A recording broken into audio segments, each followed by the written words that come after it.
Welcome back to my YouTube channel maths the magic. This is Riya Chawla. तो guys आज हम बात करेंगे fourth chapter of class 10th के बारे में।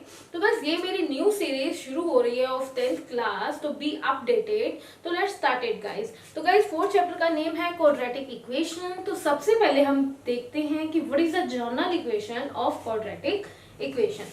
तो गाइस जनरल इक्वेशन की अगर मैं बात करूं तो ये कैसी होती है, a x square plus b x plus c is equal to 0। तो गाइस अगर आपने मेरी प्रीवियस वीडियोस देखी होंगी तो उसमें आपको काफी हेल्प मिलने वाली है। उसमें मैंने बताया था कि अगर x की हाईएस्ट पावर 1 होगी, फॉर एग्जांपल दिस, तो इसको हम बोलते होते हैं लीनियर, राइट, लीनियर इक्वेशन। अगर x की हाईएस्ट पावर 2 होती है तो उसको हम बोलते होते हैं क्वाड्रेटिक, राइट। अगर x की पावर 3 होती है तो उसको हम क्यूबिक बोलते होते हैं। वो मैंने प्रीवियस वीडियो में अच्छे से एक्सप्लेन किया था और उसका लिंक मैं डिस्क्रिप्शन बॉक्स में भी डाल दूंगी। फिलहाल हम आगे चलते हैं। हेयर इज x की हाईएस्ट पावर इज 2, तो ये क्या बन गई हमारे पास, क्वाड्रेटिक इक्वेशन। तो यहाँ पर एक और चीज मैं क्लियर करने वाली हूँ। अगर हमारे पास कभी भी कोई भी पॉलिनोमियल का भी मैंने चैप्टर क्लियर किया था। पॉलिनोमियल मींस हमारे पास ऐसी x की पावर जो होती है वो रिड्यूस होती जाती हैं और उसको ना कुछ कॉम्बिनेशन के बीच में, कई बार सम के कई बार सब्ट्रैक्ट के कॉम्बिनेशन के रूप में लिखा जाता है। और इसकी मेन पावर क्या होती है, जो भी इसकी एक्सपोनेंट होगी, जो भी इसकी पावर होगी, it should be a integer, right. हमारे पास वो क्या होनी चाहिए, एक इंटीजर वैल्यू होनी चाहिए।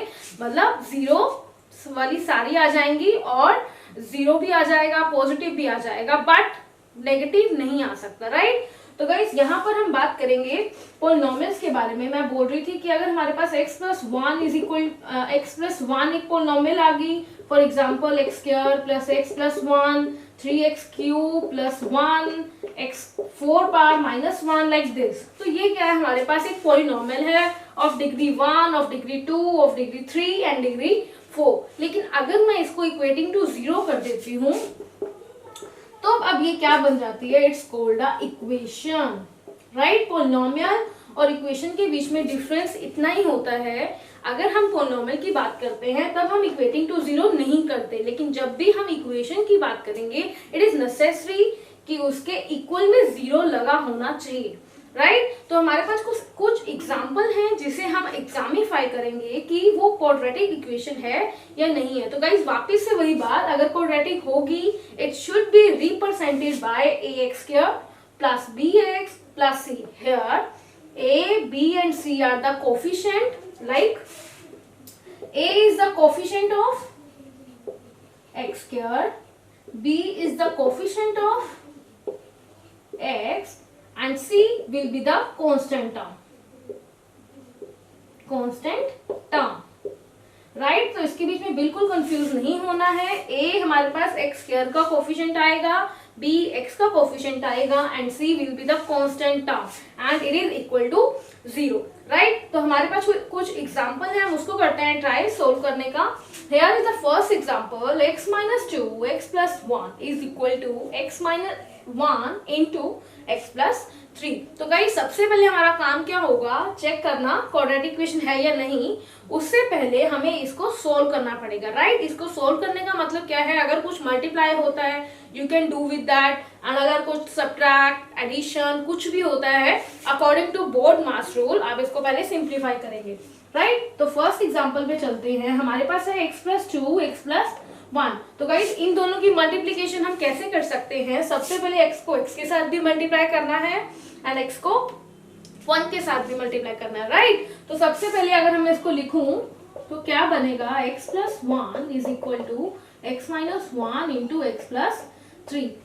x इंटू एक्स करोगे x square plus x minus 2x minus 2 is equal to x square plus 3x minus x and minus 3। तो गाइस सोल्व करने के बाद हमारे पास कुछ ऐसा बन जाएगा। नाउ अब आपकी बारी क्या होती है, x स्क्वायर वाली टर्म्स को इकट्ठा कर लो, x वाली टर्म को इकट्ठा कर लो और कांस्टेंट टर्म को इकट्ठा कर लेते हैं। तो हम क्या करेंगे, x स्क्वायर यहाँ भी बैठा है, यहाँ भी बैठा है, इसको इस साइड लेफ्ट हैंड साइड ले आएंगे तो हमारे पास क्या बन जाएगा, x square minus x square here plus x के साथ हम यहाँ पर भी इसको लेके आएंगे, here will be -3x and next one -2 +2 and +2 +3 is equal to 0, right. तो अब इसको हमें सोल्व करना है।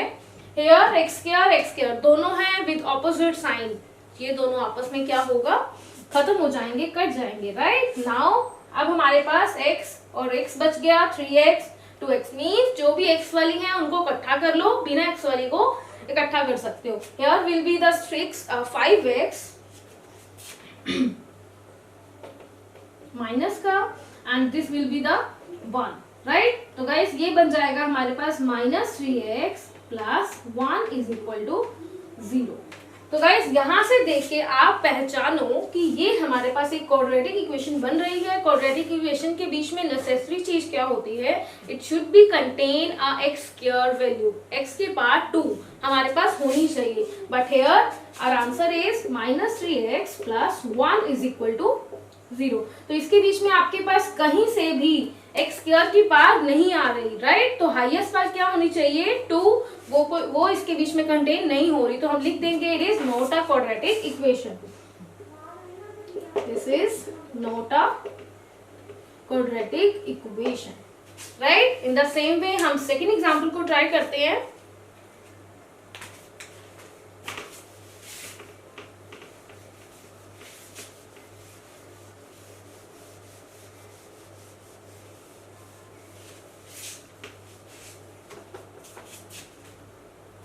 So guys, our second example is x plus 2 the whole cube is equal to 2x into x² minus 1। तो guys यहाँ पर आप देख रहे होगे x plus 2 की होल क्यूब, तो हम इसको ऐसे सोल्व नहीं कर सकते जब तक हमें आइडेंटिटी रिमेम्बर नहीं होगी, right.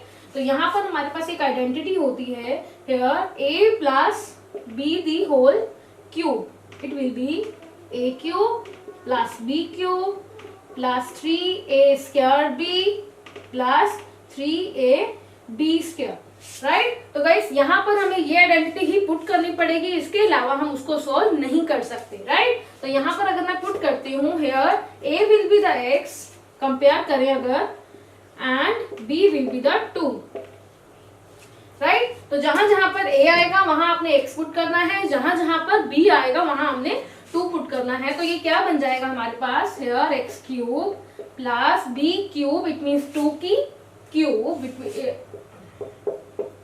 Plus 3 into a² into b plus 3a to the square, right.